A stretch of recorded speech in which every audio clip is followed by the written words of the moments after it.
بسم اللہ الرحمن الرحیم۔ السلام علیکم ورحمۃ اللہ وبرکاتہ۔ ذوق و شوق سے قرآن کریم کی تلاوت۔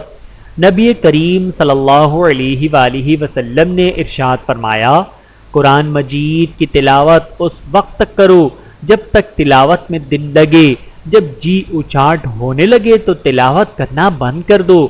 بحوالہ صحیح بخاری، حدیث نمبر 5060۔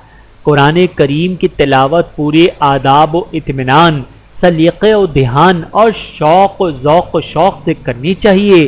آج کل بروجہ قرآن خوانیوں و دیگر مواقع میں لوگ بس جلدی جلدی قرآن ختم کرنا چاہتے ہیں، ذوق و شوق، دھیان اور اطمینان کی طرف کوئی توجہ ہی نہیں دیتا۔ اللہ تعالی ہم سب کو احادیث مبارکہ پہ عمل کرنے کی توفیق عطا فرمائے، آمین ثم آمین۔